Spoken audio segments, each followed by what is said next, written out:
السلام علیکم اسٹوڈنٹس، کیسے ہیں آپ لوگ؟ امید ہے کہ آپ لوگ خیریت سے ہوں گے اور پچھلے جو لیکچرز آپ کو دیے جا چکے ہیں وہ آپ نے اچھی طرح تیار کر لیے ہوں گے، ان کی لرننگ کر لیں اچھی طرح، کیونکہ جب آپ لوگ اسکول کھلنے کے بعد ملیں گے تو مجھے فل تیاری کے ساتھ ملنا چاہیے.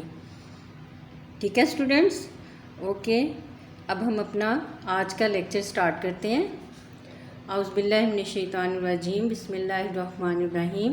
آج ہم نے موضوعاتی مطالعہ میں سبق نمبر 5 میں طہارت و جسمانی صفائی پڑھنا ہے. ٹھیک ہے بچوں؟ طہارت و جسمانی صفائی میں بک میں پہلے پیج نمبر آپ لوگ کھول لیں 67، اور اس میں ہم آج پڑھیں گے طہارت و جسمانی صفائی. اسلام ایک مکمل ضابطۂ حیات اور دین فطرت ہے. اللہ تعالیٰ نے اپنے اس دین میں تمام انسانوں، خاص طور پر مسلمانوں کو تمام چھوٹی اور بڑی باتوں سے قرآن و حدیث کے ذریعے آگاہ کر دیا ہے. نبی کریم صلی اللہ علیہ وآلہ وسلم کو آخری نبی بنا کر اپنے دین کو عملی طور پر سمجھا دیا ہے تاکہ ہر چیز واضح ہو. چنانچہ طہارت اور پاکیزگی کے بنیادی اصول بتا کر صرف ایک آیت قرآنی اور ایک حدیث پر اکتفا کیا جاتا ہے یعنی اسے کافی سمجھا جاتا ہے. ارشاد ربانی ہے وَثِيَابَكَ فَطَهِّرْ وَالرُّجْزَ فَاهْجُرْ. سورہ مدثر کی یہ آیت نمبر 4 اور 5 ہے. اپنے کپڑوں کو پاک رکھ اور ناپاکی سے دور رہ. نبی کریم صلی اللہ علیہ وآلہ وسلم کا فرمان یعنی حدیث نبوی صلی اللہ علیہ وآلہ وسلم ہے الطہور شطر الایمان. طہارت و پاکیزگی ایمان کا حصہ ہے. طہارت کے معنی پاک ہونے کے ہیں. آج کے دور میں صفائی کا خیال تو رکھا جاتا ہے اور شریعت کے اصولوں کو اپنائے بغیر عام غسل کرنے کو طہارت کے مفہوم میں لے آتی ہیں. حالانکہ طہارت کا شرعی مفہوم بالکل مختلف ہے اور شریعت کے بتائے ہوئے اصولوں اور اس کی شرائط کے مطابق صفائی نہ کی جائے تو طہارت نہیں ہوگی، اور طہارت کے نہ ہونے کی وجہ سے کوئی عبادت قبول نہ ہوگی. طہارت میں 2 چیزیں شامل ہیں، نمبر 1 وضو، نمبر 2 غسل. نماز سے پہلے وضو کرنا واجب ہے بشرط یہ کہ جسم اور لباس پاک ہو، اور اگر جسم اور لباس پاک نہیں تو وضو سے پہلے غسل کرنا اور لباس کو پاک کرنا لازمی ہے. وضو کے 4 فرائض ہیں. نمبر 1 چہرے کو دھونا، نمبر 2 کوہنیوں سمیت ہاتھوں کو دھونا، نمبر 3 سر کا مسح کرنا، اور نمبر 4 ٹخنوں سمیت پاؤں دھونا. ان کے علاوہ باقی 4 چیزیں سنت اور مستحب ہیں. اب اگلے پیج پر آ جائیں. وضو کرنے کا طریقہ. وضو کا مسنون طریقہ حسب ذیل ہے. اچھی طرح ہاتھ کو دھونا، نمبر 2 3 بار کلی کرنا، نمبر 3 بار ناک میں اچھی طرح پانی ڈالنا، نمبر 4 چہرے کو پیشانی کے بالوں سے تھوڑی کے نیچے تک اور ایک کان کی لو سے دوسرے کان کی لو تک اچھی طرح دھونا، نمبر 5 کوہنیوں سمیت بازوؤں کو دھونا، نمبر 6 سر کا مسح کرنا، نمبر 7 ٹخنوں سمیت دونوں پاؤں کو دھونا، 8 وضو کرتے ہوئے یہ خیال کرنا کہ پہلے جسم کا دایاں حصہ اور پھر بایاں حصہ دھویا جائے، نمبر 9 جسم کے اعضاء کو 3 بار دھونا.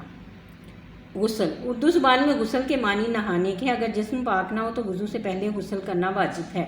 علاوہ ازیں یعنی اس کے علاوہ انسان کو صاف ستھرا رکھنے کے لیے نہانے کی ترغیب دی گئی ہے. چنانچہ نبی کریم صلی اللہ علیہ وآلہ وسلم نے جمعہ کے دن غسل کرنے کو ہر مسلمان کے لیے مسنون قرار دیا ہے، یعنی حضور صلی اللہ علیہ وسلم کی یہ سنت ہے. اسی طرح عیدین، عید الفطر اور عید الاضحیٰ اور عمرہ و حج کے لیے احرام باندھنے سے پہلے نہانے کو بھی اپنی سنت میں شامل کیا ہے. ان تمام مواقع پر نہانا بہتر اور مسنون ہے، اور کچھ صورتیں ایسی ہیں کہ جو آپ اپنے اساتذہ سے پوچھ سکتے ہیں، جیسا کہ میں آپ کو ساتھ ساتھ بتا رہی ہوں کہ اور بھی کون سی صورتیں ہوں گی. یہ ہم نوٹس میں جب ہم کو سوال نمبر 1 اور 2 اور 3 کا جواب میں آپ لوگوں کو لکھواؤں گی اور سمجھا دوں گی، ساتھ میں پڑھاؤں گی اور سمجھا دوں گی. لکھوانا تو نہیں ہے، خیر وہ آپ لوگ یاد کر کے خود اپنی کاپیوں پر لکھیے گا. تو پھر آپ لوگوں کو اور اچھی طرح سمجھ آ جائے گی. اور یا تعلیم الاسلام جیسی کتابوں میں پڑھ سکتے ہیں. تعلیم الاسلام جیسی کتابیں جیسے کہ آپ کے پیرنٹس آپ کو گھروں میں لا کر دیتے ہیں یا آپ کو خود وہ گائیڈ کرتے ہیں کہ طہارت کیا چیز ہے اور کس طرح حاصل کی جا سکتی ہے، تو وہ ان پر بھی آپ نے توجہ دینی ہے. جن میں غسل واجب ہے، اگر ان حالتوں میں غسل نہ کیا گیا تو انسان گناہ گار رہے گا اور اس کی عبادت قبول نہ ہوگی. غسل کا طریقہ: نہانے سے پہلے یہ ضروری ہے کہ جسم کا جو حصہ گندا ہے اسے دھو لیا جائے. اس کے بعد اگر ہو سکے تو وضو کر لینا بہتر ہے، وگرنہ 3 بار اس طرح کلی کرنا کہ پانی حلق تک پہنچے اور پھر ناک میں پانی 3 بار جہاں تک ممکن ہو آگے تک لے جائے. آخر میں پورے جسم پر 3 بار پانی بہایا جائے اور جسم کو اچھی طرح مل کر صاف کر لیا جائے. بہرحال مرد اور عورت کے لیے ضروری ہے کہ اس طرح نہائے کہ جسم کا کوئی حصہ اور کوئی بال خشک نہ رہے. پانی اعتدال کے ساتھ استعمال کیا جائے، یعنی میانہ روی سے استعمال کیا جائے، ضائع نہ کیا جائے. خواہ پانی ضائع نہ کیا جائے. غسل خانے میں نہایا جائے اور اگر غسل خانہ میسر نہ ہو تو کپڑا پہن کر مرد کے لیے نہانے کی اجازت ہے، البتہ عورت کے لیے ضروری ہے کہ پردے میں نہائے. غسل کرتے وقت گنگنانے اور بات کرنے سے منع کیا گیا ہے. شریعت نے جو طریقے مقرر کیے ہیں ان کا مقصد انسان کو تکلیف یا نقصان پہنچانا نہیں، بلکہ یہ تو اس کے فائدے کی باتیں ہیں. ہر نماز سے پہلے وضو کرنے سے ذہنی اور جسمانی سکون ملتا ہے، انسان صاف ستھرا رہتا ہے اور اس کی تھکاوٹ دور ہو جاتی ہے. نہانے سے جسم صاف ہو جاتا ہے اور اس طرح صفائی کے باعث بیماریوں سے کافی حد تک محفوظ رہتا ہے. وضو کرنے اور نہانے سے ظاہری صفائی بھی حاصل ہوتی ہے اور روحانی بھی. عبادت اور کام کرنے میں لطف آتا ہے اور اسی طرح عبادت بھی قبول ہوتی ہے اور کام کرنے کی صلاحیت بھی بڑھ جاتی ہے. جی بچوں، اب ہم نے اس چیپٹر کی ریڈنگ کر لی ہے، سبق نمبر 5 کی طہارت و جسمانی صفائی. اب اس میں اس کا فرسٹ کوسچن دیکھیں. قرآن و حدیث کی روشنی میں طہارت پر ایک مختصر نوٹ لکھیے. اب آپ اپنے نوٹس سے مدد لیں گے. اپنے نوٹس کھولیے جو کہ آپ نے امید ہے کہ اسکول کے فی آفس سے خرید لیے ہوں گے. تو اب یہ نوٹس میں پہلا کوسچن جو دیا ہوا ہے کہ قرآن و حدیث کی روشنی میں طہارت کی پر ایک مختصر نوٹ لکھیے. تو اب یہ دیکھیں نوٹس میں آپ کا یہ کوسچن بنا کر دے دیا گیا ہے. قرآن و حدیث کی روشنی میں طہارت پر ایک مختصر نوٹ لکھیں. تو سب سے پہلے آپ نے جس طرح اس سوال کے جواب کو آپ نے ارینج کر کے اور بنا کر لکھنا ہے، یہ اسی طرح بنا کر ہیڈنگس کے ساتھ دیا ہوا ہے. نمبر 1 اس میں ہیڈنگ ہے طہارت کے معنی. طہارت کے لغوی معنی پاک ہونے، صفائی اور پاکیزگی کے ہیں. دوسری ہیڈنگ ہے طہارت کا مفہوم. اسلام میں شرعی طریقوں کے مطابق پاکیزگی حاصل کرنے کو طہارت کہتے ہیں. قرآن پاک میں اس کے لیے تزکیہ کا لفظ بھی استعمال کیا گیا ہے، لیکن تزکیہ کا لفظ صرف اخلاق و آداب کو بہتر بنانے کے لیے استعمال ہوتا ہے، جبکہ طہارت کا لفظ ظاہری اور باطنی دونوں طرح کی صفائی اور پاکیزگی کے لیے استعمال ہوتا ہے. اسلام میں طہارت، دنیا کے ہر مذہب نے طہارت و پاکیزگی کو پسند کیا ہے اور اس کی تلقین بھی کی ہے، مگر جتنا زور اسلام نے دیا ہے کسی اور مذہب نے نہیں دیا. اسلام میں تو اسے عبادت کا حصہ بنا دیا گیا ہے. خاص طور پر نماز پڑھنے سے پہلے اگر وضو نہ کیا جائے تو نماز نہیں ہوتی. قرآن کی روشنی میں طہارت و پاکیزگی. اسلام جس طہارت کا قائل ہے وہ صفائی سے بڑھ کر پاکیزگی ہے. قرآن نے جگہ جگہ اس کا ذکر کیا ہے. سورہ بقرہ میں ارشاد ہوتا ہے ان اللہ یحب التوابین و یحب المتطہرین، بے شک اللہ توبہ کرنے والوں اور پاک صاف رہنے والوں سے محبت کرتا ہے. اسی طرح سورہ توبہ میں ارشاد فرمایا کہ اللہ تعالیٰ ان لوگوں سے محبت کرتا ہے جو صفائی کا اہتمام کرتے ہیں. حضور صلی اللہ علیہ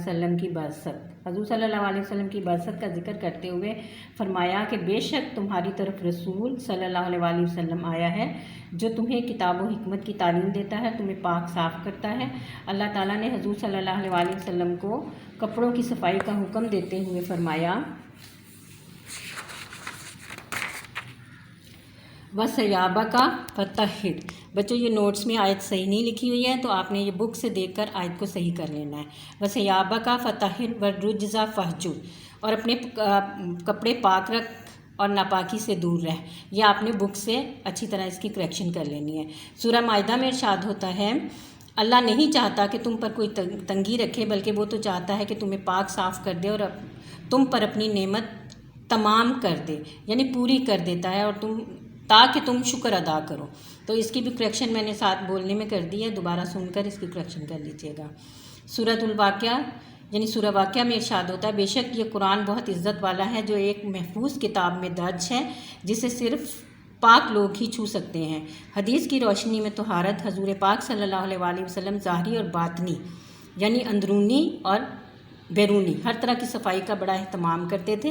آپ صلی اللہ علیہ وسلم نے اپنی امت کو بھی اس کی تعلیم دی اور فرمایا الطہور شطر الایمان۔ اس پر بھی زیر زبر نہیں ڈلی ہوئی، جو پڑھنے میں اگر مشکل ہو تو آپ بک میں سے یہ حدیث دیکھ لیں اور اس کا ترجمہ بھی۔ ترجمہ ہے پاکیزگی ایمان کا حصہ ہے، اور کئی جگہوں پہ اس کا ترجمہ کیا گیا ہے پاکیزگی نصف ایمان ہے، تو یہ بھی صحیح ہے۔ حضور صلی اللہ علیہ وسلم جسم کے ہر حصے کی صفائی کا خیال رکھتے تھے۔ آپ کے پاس ہمیشہ مسواک موجود رہتی۔ آپ کا لباس اگرچہ پیوند دار لیکن صاف ستھرا ہوتا تھا۔ حضور صلی اللہ علیہ وسلم نے دانتوں کی صفائی کی اہمیت بتاتے ہوئے فرمایا 4 چیزیں انبیاء کی سنت ہیں: نکاح، حیا، خوشبو، مسواک۔ ایک اہم واقعہ ہے حضور صلی اللہ علیہ وسلم کے دور کا کہ ایک دفعہ ایک صحابیہ حضور صلی اللہ علیہ وسلم کے ایک صحابی اس کی کریکشن کر لیں، ایک دفعہ ایک صحابی حضور صلی اللہ علیہ وسلم کے پاس آئے، اس نے گندا لباس زیبتن کیا ہوا تھا۔ آپ نے اس سے پوچھا کہ کیا تم کو اللہ نے کچھ مال دے رکھا ہے؟ اس صحابی نے کہا اللہ تعالیٰ نے مجھے بہت کچھ دے رکھا۔ آپ صلی اللہ علیہ وسلم نے فرمایا اللہ خوش ہوتا ہے کہ اپنے بندے پر اپنی دی ہوئی نعمت کا اثر دیکھے۔ صفائی کے احکامات کا مقصد انسان کو تنگی میں ڈالنا نہیں بلکہ اس کو پرسکون بنانا ہے، اس لیے اسلام نے طہارت و پاکیزگی کو خاص اہمیت دی ہے۔ جی بچوں، یہ اس کا پہلا سوال ہے، اس کو اچھی طرح یاد کر لیجیے گا۔ اوکے، اللہ حافظ، گڈ لک۔